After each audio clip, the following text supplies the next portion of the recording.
Hello बच्चों, कैसे हो सब। मैं अविनाश, आपका केमिस्ट्री टीचर। तो आज बच्चों हम स्टार्ट करेंगे जो हमारा रनिंग में चैप्टर है 11th class chapter 6 thermodynamics. Okay बच्चों, ये चैप्टर आज हम स्टार्ट करेंगे। तो इसमें लास्ट वीडियो में बच्चों मैंने आपको इसके बेसिक्स कुछ करवाए थे, जैसे सिस्टम क्या होता है, सराउंडिंग्स क्या होती है, बाउंड्रीज क्या होते हैं, वॉल्स क्या होती हैं। ये सारी चीज़ें मैं हमने लास्ट वीडियो में डिस्कस कर ली थी।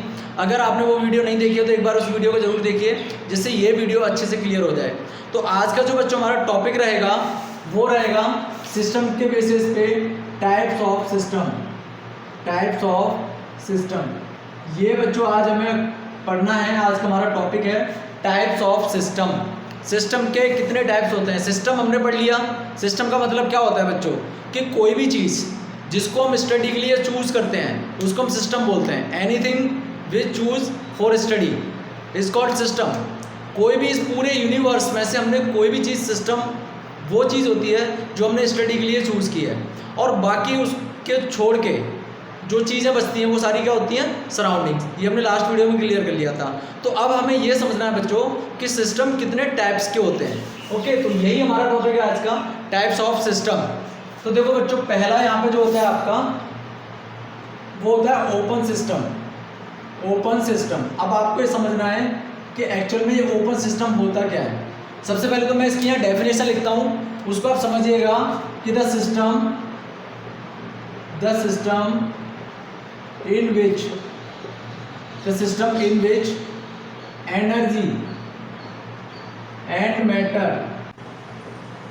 energy and matter both exchange with the surroundings। ये होता है बच्चों आपका ओपन सिस्टम का definition. The system in which energy and matter both exchange with the surroundings, यानी ये एक ऐसा सिस्टम जिसमें एनर्जी और मैटर दोनों का सराउंडिंग के साथ एक्सचेंज हो रहा है, उसको हम बोलते हैं ओपन सिस्टम। अब देखो एग्जांपल समझो किस तरह से होता है। जैसे ये आपका एक कंटेनर है, ये आपने कंटेनर लिया, ठीक है, और इसके अंदर आपने फिल कर दिया वाटर। राइट बच्चों, ये आपका कंटेनर है, इसके अंदर वाटर फिल कर दिया, ये है आपका वाटर, ठीक। और हम क्या कर रहे हैं, इस वाटर के ऊपर स्टडी करना चाहते हैं। तो हमारा सिस्टम कौन हुआ, ये वाटर हो गया ना, तो ये हमारा कौन हो गया बच्चों, सिस्टम। बाकी ये सारी चीज़ें क्या हो गई, सराउंडिंग्स हो गई। भाई एक कंटेनर, मान लो फॉर एग्जाम्पल घर में मान लो आपने गिलास लिया, गिलास के अंदर पानी रखा और उस पानी के ऊपर आप स्टडी करना चाहते हो, तो जो गिलास के अंदर पानी है वो तो आपका सिस्टम हो गया, लेकिन उसके सराउंडिंग्स में जो चीज़ें होंगी सारी वो क्या हो गई, सराउंडिंग्स हो गई, ठीक। अब क्या किया आपने कि इसको आपने हीट करना शुरू किया। मान लो इस पानी को हीट करना शुरू किया, और ये जो वाटर लिया है आपने, मान लो 100 ml लिया है।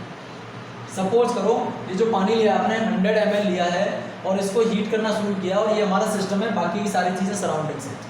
तो आपकी जो हीट है, ये हीट एक्चुअल में ये किस में आ रही है, ये सराउंडिंग्स में आ रही है ना बच्चों, क्योंकि ये सिस्टम के बाहर है। सिस्टम कौन है, सिर्फ हमारा पानी सिस्टम है, बाकी हीट जो है वो किस में आ गई, सराउंडिंग्स में आ गई। तो जब हम इसको हीट देंगे तो हीट इसके अंदर जाएगी, पानी बॉयल होना शुरू करेगा। जैसे जैसे टेम्परेचर बढ़ता जाएगा पानी बॉयल होना शुरू हो जाएगा। ओके बच्चों, उसके बाद क्या होगा कि ये जो पानी है इसके वेपर्स बनेंगे। ये देखो, इसके वेपर्स बनेंगे, और ये वेपर्स कहाँ जाएंगे, बाहर सराउंडिंग्स में चले जाएंगे। समझो इस चीज़ को, इसके वेपर्स कहाँ जाएंगे, सराउंडिंग्स में जाएंगे। आप क्या देखोगे कि जैसे ही इसको हीट देते जाओगे तो जो पानी का वॉल्यूम है, अभी कितना है 100 ml है, वो कम होता चला जाएगा। मान लो आपने गिलास में पानी लिया, पानी को गर्म करना शुरू किया, तो क्या होता है, पानी का अमाउंट जो है वो कम हो जाता है। इसका मतलब ये क्या है, मैटर ही तो है, तो इसका अमाउंट कम हो रहा है, मतलब ये पानी थ्रू वेपर्स कहाँ जा रहा है, सराउंडिंग्स में जा रहा है ना बच्चों। ये कहाँ जा रहा है, सराउंडिंग्स में जा रहा है।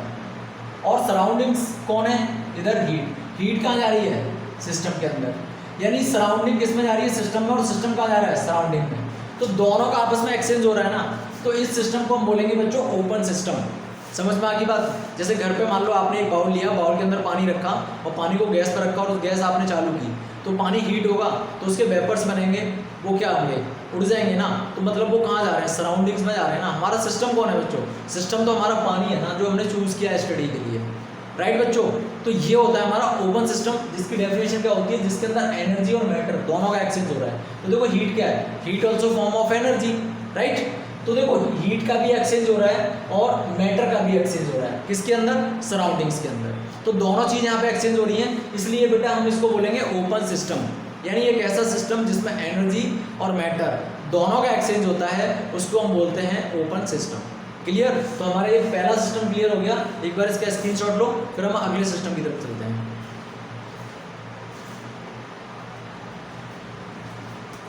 ओके बच्चों, अब हम नए सिस्टम की तरफ चलते हैं। हमारा नया सिस्टम क्या है, राइट बच्चों। तो हमारा अगला सिस्टम है क्लोज सिस्टम। अगला है हमारा क्लोज सिस्टम। क्लोज सिस्टम, अब देखो बच्चों इसको समझो। क्लोज सिस्टम क्या कहता है, इसमें लिखो कि the system in which, definition, the system in which, the system in which only energy, the system in which only energy exchange with surroundings,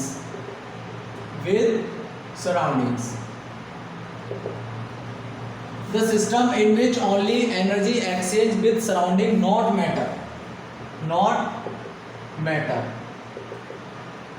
is called closed system।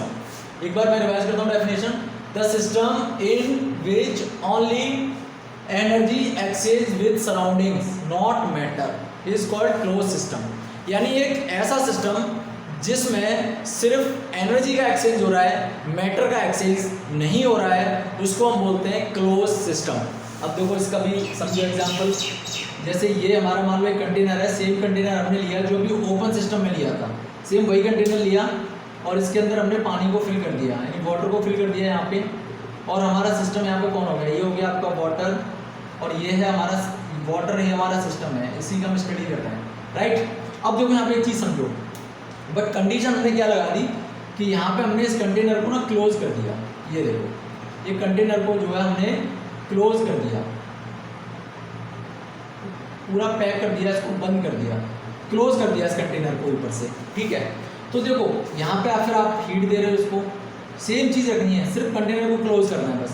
Heat दे रहे हैं तो heat क्या होगी, सिस्टम के अंदर जाएगी, पानी boil होगा, बिल्कुल होगा। उसके बाद इसके वेपर्स भी बनेंगे, बिल्कुल बनेंगे, ये दिख रहा है, वेपर्स भी बनेंगे। लेकिन क्लोज होने की वजह से क्या इसके वेपर्स बाहर जा पाएंगे सराउंडिंग्स में, नहीं जा पाएंगे। क्या होगा कि ये जो वेपर्स हैं ये इसको हिट करेंगे और वापस नीचे आ जाएंगे, ये इस तरह से। मान लो आपने इसका वॉल्यूम लिया वाटर का 100 ml और आपने इसको हीट करना शुरू किया, तो जब आपने इसको क्लोजली पैक किया है, क्लोजली पैक्ड का मतलब है कि बिल्कुल इतने अच्छे से पैक्ड होना चाहिए ये कि एयर भी अंदर बाहर ना जा पाए, समझ में आ रही है, एकदम थर्मल फ्लास्क, ठीक। तो ये आपका कंटेनर है, इसको आपने ऊपर से क्लोज कर दिया, ठीक है, ऊपर से बंद कर दिया इसको अच्छे से। उसके बाद आपने इसको हीट किया, तो देखो एनर्जी का तो एक्सचेंज हो गया, यानी ये पानी गर्म होगा, बिल्कुल होगा, तो मतलब एनर्जी का तो एक्सचेंज हो गया सराउंडिंग के साथ, बट मैटर का एक्सचेंज नहीं हुआ। पानी का अमाउंट 100 ml है और ये 100 का 100 ml ही रहेगा, ये चेंज नहीं हो सकता।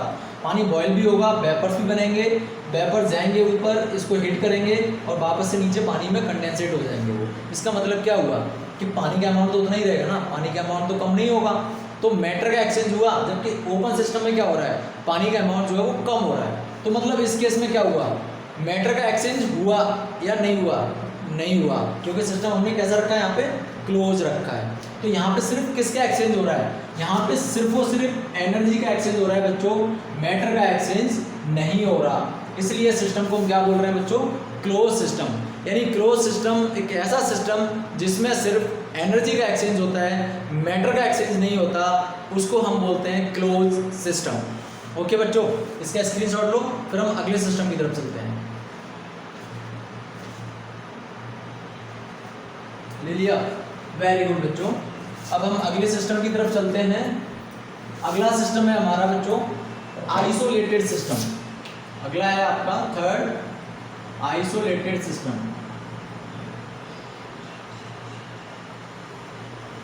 आइसोलेटेड सिस्टम, अब देखो आइसोलेटेड सिस्टम का मतलब समझो क्या होता है। पहले तो मैं इसकी डेफिनेशन लिख देता हूँ कि the system in which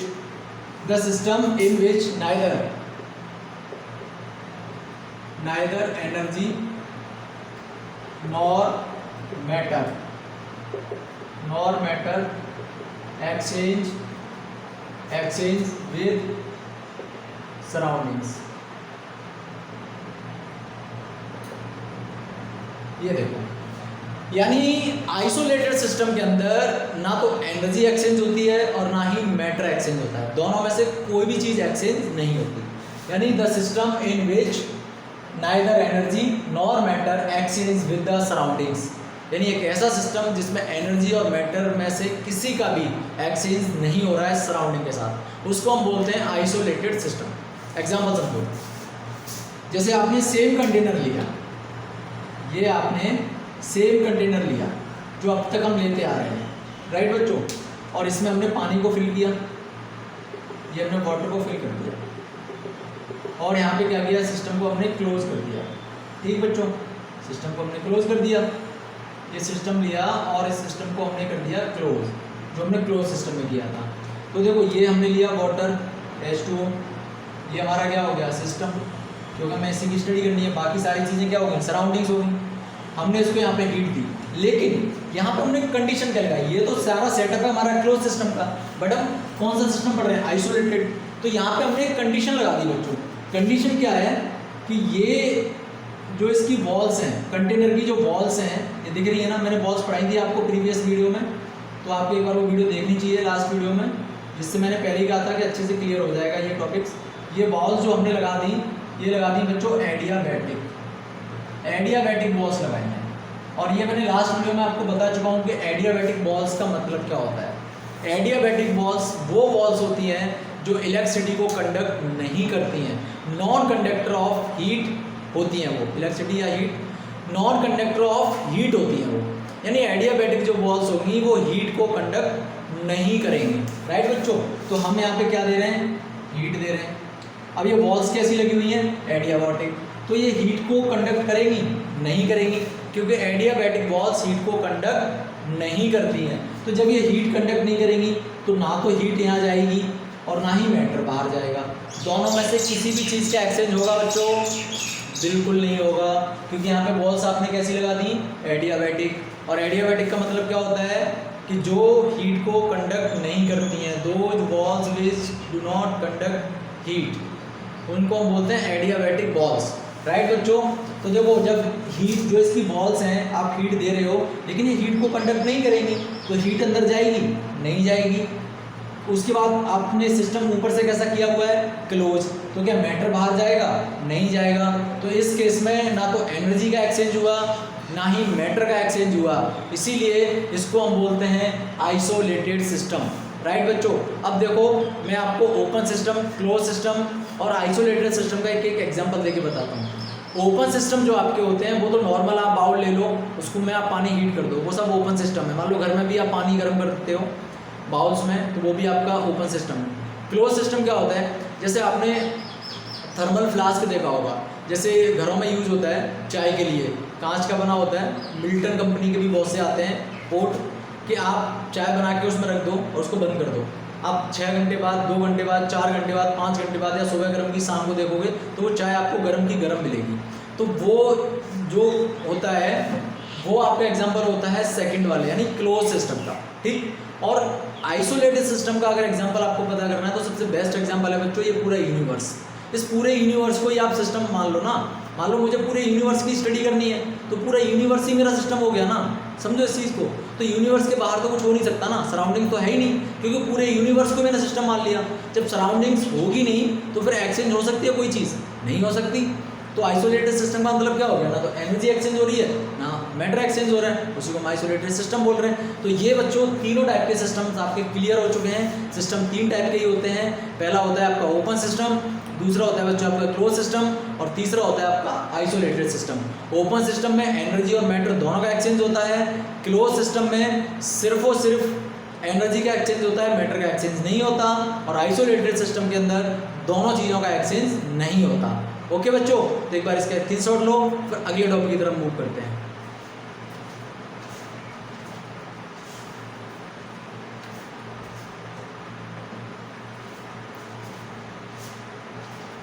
okay very good बच्चों, अब अपने नए टॉपिक की तरफ चलते हैं। नया टॉपिक है बच्चों अपना एक्सटेंसिव एंड इंटेंसिव प्रॉपर्टी।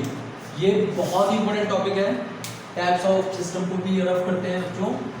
अब है आपका extensive and intensive property. Extensive and intensive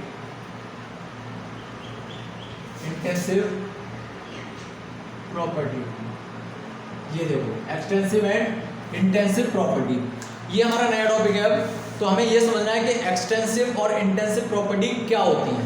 okay बच्चों, तो देखो सबसे पहले तो मैं आपको समझाता हूँ एक्सटेंसिव प्रॉपर्टी क्या होती है। एक्सटेंसिव प्रॉपर्टी क्या होती है, ये एक्सटेंसिव प्रॉपर्टी, इसको समझो।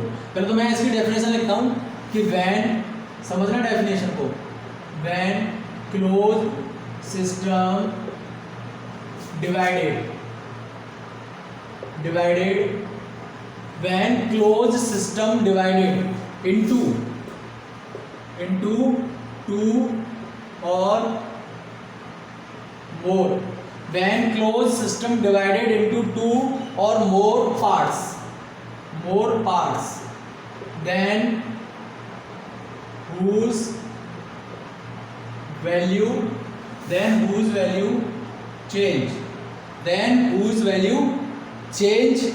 is called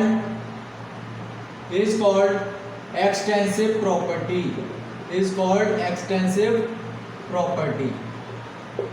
यानी अगर हम क्लोज सिस्टम को दो या दो से ज़्यादा पार्ट्स में डिवाइड करते हैं तो जिन चीज़ों की वैल्यू चेंज हो जाए डिवाइड होने के बाद, उनको हम बोलते हैं extensive property.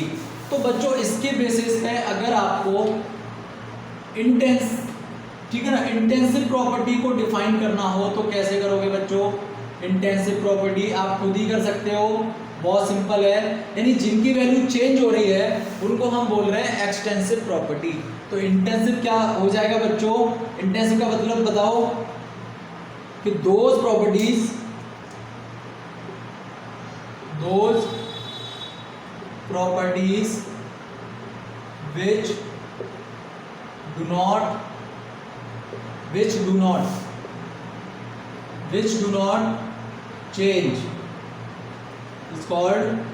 which do not change is called intensive property। ये हो गया बच्चों, those properties which do not change is called intensive property।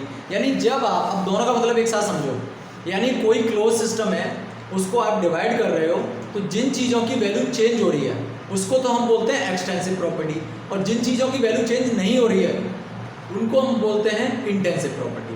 ठीक है, जैसे एग्जांपल में, अब जैसे इसके एग्जांपल्स क्या क्या होते हैं, एक्सटेंसिव के क्या क्या होते हैं। एक्सटेंसिव के होते हैं जैसे मास हो गया, वॉल्यूम हो गया, gives free energy delta G हो गया, ये सारी चीज़ें, मास, वॉल्यूम, गिव्स फ्री एनर्जी, ये सब क्या हैं, ये सब एक्सटेंसिव प्रॉपर्टी हैं, ये चेंज होती हैं। और इंटेंसिव प्रॉपर्टी जो चेंज नहीं होती हैं वो कौन सी होती हैं। फॉर एग्जांपल जैसे आपका टेम्परेचर हो गया, टेम्परेचर क्या है आपका, इंटेंसिव प्रॉपर्टी है, चेंज नहीं होती। प्रेशर हो गया, ठीक है बच्चों, विस्कोसिटी हो गई, और इस तरह से बहुत सारे ईटीसी लगा देते हैं, चलो ठीक है। जैसे टेम्परेचर, प्रेशर, विस्कोसिटी, ये सारी इंटेंसिव प्रॉपर्टी है आपकी, चेंज नहीं होती। अब देखो एग्जांपल समझो, एग्जांपल से बहुत अच्छे से क्लियर हो जाएगा आपका। जैसे ये हमारा एक क्लोज सिस्टम है, ये देखो ये है हमारा क्लोज सिस्टम, ठीक, इसके अंदर हमने मान लो कुछ भी अपना भर दिया, वाटर या कुछ भी, ये हमारा क्लोज सिस्टम है, ठीक। अभी इसका जो प्रेशर है, ठीक है, वो है 1 atm, टेम्परेचर है इसका 298 केल्विन, ठीक है, और इसका जो मास है वो है 100 ग्राम। ये चीज़ समझो, ये है अभी प्रेजेंट सिचुएशन, ये है प्रेशर 1 atm है, टेम्परेचर 298 केल्विन है और मास है 100 ग्राम। अभी ये पूरा क्लोज सिस्टम है और दिख रहा है ना चारों तरफ से बंद है, ठीक है। अब क्या किया कि हमने इसको डिवाइड कर दिया 2 पार्ट्स में, ये देखो हमने डिवाइड कर दिया इसको 2 पार्ट्स में। तो अब क्या होगा, डिवाइड करने के बाद की कंडीशन क्या बनेगी कि प्रेशर तो इसका 1 atm ही रहेगा, टेम्परेचर इसका 298 केल्विन ही रहेगा, बट मास जो है इसका वो बच्चों चेंज हो जाएगा। वो अब 50 ग्राम एक का मान लो, ये हमने मान लिया A और इसको मान लिया हमने B, तो इसका जो मास होगा वो होगा 50 ग्राम और इसका मास होगा 50 ग्राम। यानी मास की जो वैल्यू है वो क्या होगी बच्चों, डिवाइड होने के बाद चेंज हो गई, मास की वैल्यू क्या हो गई, चेंज हो गई, लेकिन टेम्परेचर की वैल्यू चेंज हो रही है, नहीं हो रही है। वो जब सिस्टम क्लोज पूरा सिस्टम था तब भी वो 298 केल्विन था, हमने डिवाइड कर दिया तो जो A वाला सिस्टम है वो भी 298 केल्विन रहेगा और जो B वाला सिस्टम है वो भी 298 केल्विन रहेगा। तो टेम्परेचर की वैल्यू चेंज हुई नहीं हुई, तो इसलिए टेम्परेचर कौन सी प्रॉपर्टी होगा, इंटेंसिव, यानी उसकी वैल्यू चेंज नहीं हो रही है। और यहाँ पे मास कौन सा प्रॉपर्टी होगा, एक्सटेंसिव, क्योंकि इसकी वैल्यू क्या हो रही है, चेंज हो रही है। ओके बच्चों, तो क्लियर हो गया यहाँ पे एक्सटेंसिव और इंटेंसिव प्रॉपर्टी का मतलब क्या होता है। एग्जाम्पल से आई थिंक सबका क्लियर हो गया होगा, राइट बच्चों। तो एक बार इसका स्क्रीनशॉट लो, अगले टॉपिक की तरफ मूव करते हैं।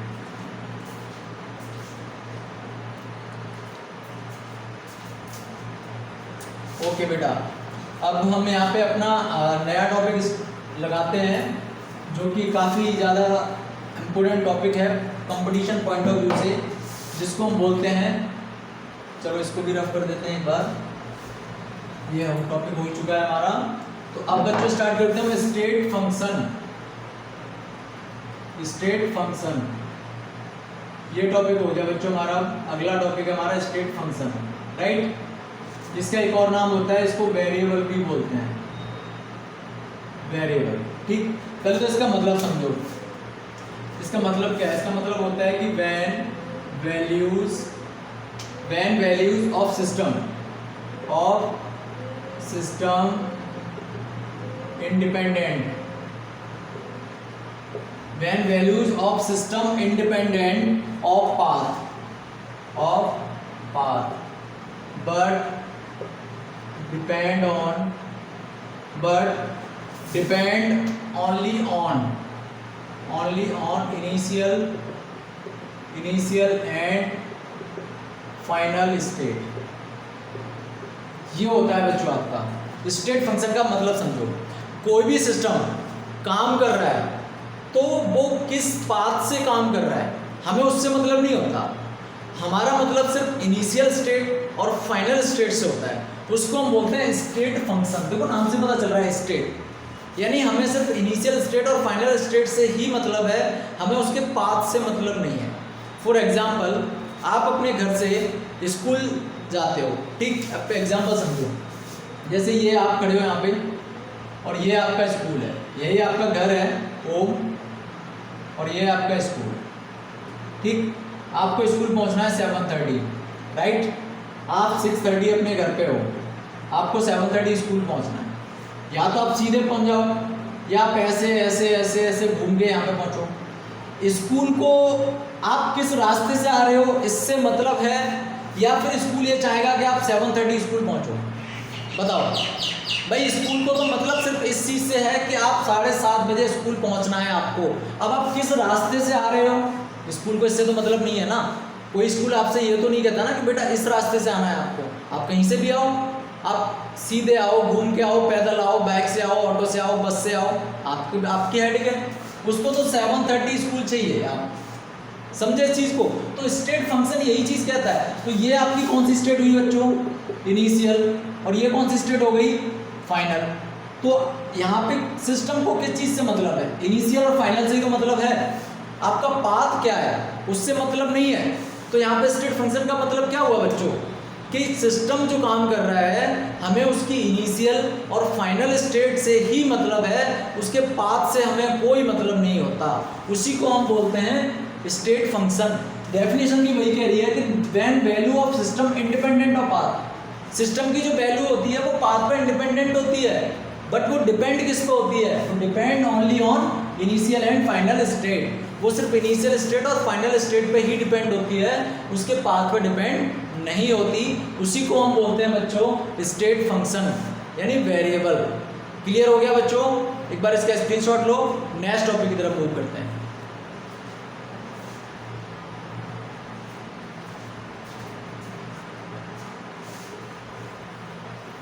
ओके बेटा, अब एक अगला टॉपिक है आपका, वो है आपका काफ़ी ज़्यादा बहुत ज़्यादा इम्पोर्टेंट है बच्चों, बहुत ही ज़्यादा कंपटीशन पॉइंट ऑफ व्यू से, इंटरनल एनर्जी। और इसको समझने से बहुत से टॉपिक्स आपके क्लियर होंगे। एक तो इसको EI से रिप्रेजेंट करते हैं, दूसरा हम इसको U से भी रिप्रेजेंट करते हैं, दोनों तरह से रिप्रेजेंट करते हैं। इंटरनल एनर्जी को EI से भी रिप्रेजेंट कर देते हैं और U से भी रिप्रेजेंट कर देते हैं, ज़्यादातर केस में U से रिप्रेजेंट करते हैं। क्लियर बच्चों? पहले तो इसकी डेफिनेशन समझो कि ये कहती क्या है। इसका मतलब है it is total energy, it is total energy within the substance, within the substance, it is total energy within the substance. Okay, या फिर हम कह सकते हैं it is the sum, it is the sum of many types of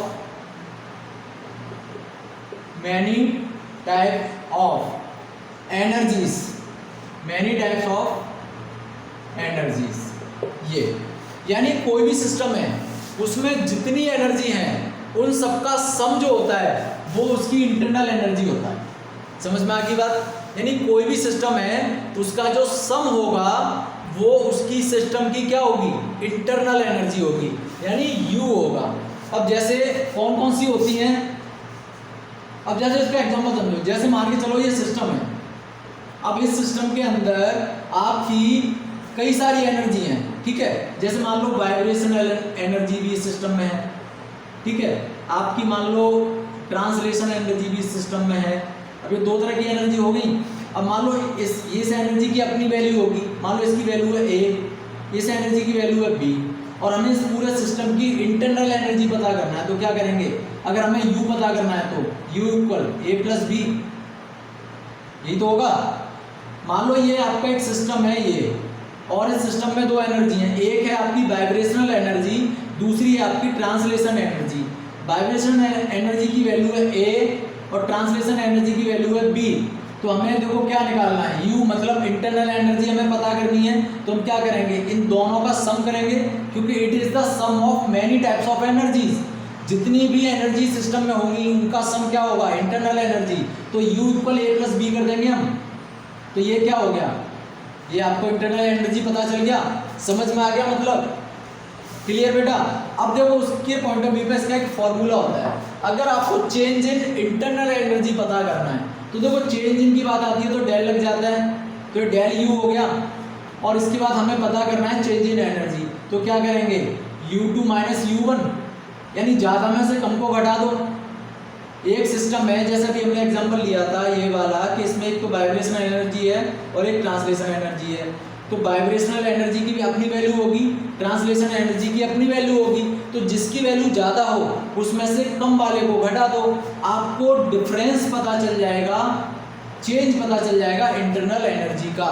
तो delta U equal U2 minus U1, इस चीज़ को समझो, ठीक है बेटा?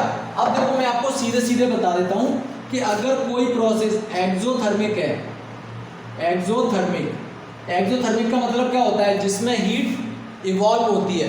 अगर कोई भी प्रोसेस एक्सोथर्मिक हो रहा है तो जो डेल्टा U की जो वैल्यू आएगी वो हमेशा नेगेटिव आएगी, ये आप ध्यान रखो, कॉमन सी बात है।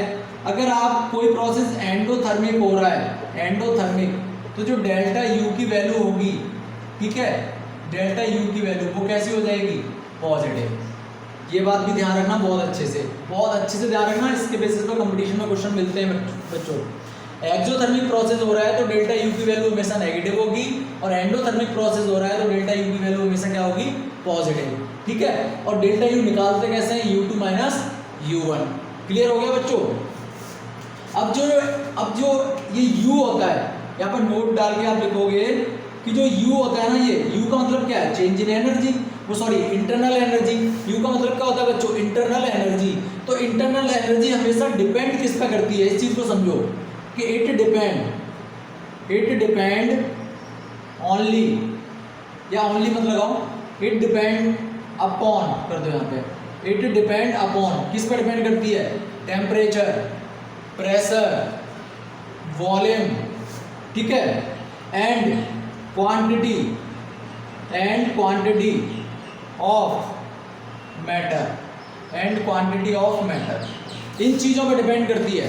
यानी टेम्परेचर हो गया, प्रेशर हो गया, वॉल्यूम हो गया या क्वांटिटी ऑफ मैटर हो गई, इस पर इंटरनल एनर्जी डिपेंड करेगी। अगर आप किसी सिस्टम का टेम्परेचर बढ़ा रहे हो तो इंटरनल एनर्जी में चेंज आ जाएगा, अगर किसी का प्रेशर बढ़ा रहे हो तो इंटरनल एनर्जी में चेंज आ जाएगा, अगर कम भी कर रहे हो तब भी चेंज आ जाएगा, तो तुरंत आपका डेल्टा यू बन जाएगा। मान लो अभी कोई सिस्टम है, उसकी इंटरनल एनर्जी 100 जूल है, सपोज करो ये आपका सिस्टम है और इसकी जो अभी इंटरनल एनर्जी है यानी जो इसका यू है वो 100 जूल है, ठीक है 100 जूल।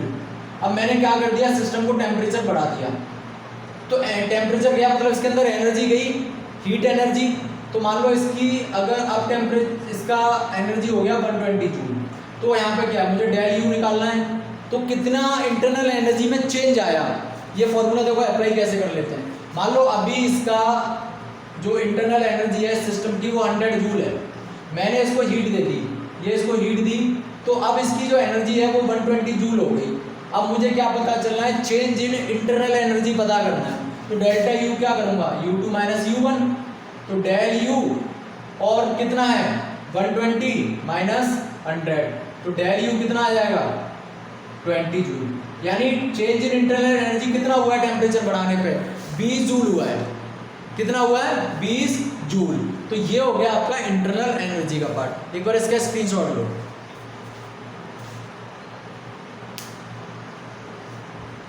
ओके बच्चों, वेरी गुड। तो आज आपके टाइप्स ऑफ सिस्टम खत्म हो गया, एक्सटेंसिव इंटेंसिव प्रॉपर्टी खत्म हो गई, स्टेट फंक्शन खत्म हो गया और मोस्ट इंपोर्टेंट इंटरनल एनर्जी खत्म हो गई। ओके बच्चों, अब हम नेक्स्ट वीडियो में स्टार्ट करेंगे बच्चों थर्मोडायनामिक का first law of thermodynamic. Okay, so आज की क्लास को मैं वाइंड अप करता हूँ बच्चों। इस वीडियो को लाइक करो, चैनल को सब्सक्राइब करो और शेयर करो, और उन बच्चों को जरूर फॉरवर्ड करो जो कोचिंग एफर्ट नहीं कर पाते हैं प्यारे बच्चों। So bye bye, take care, be happy बच्चों।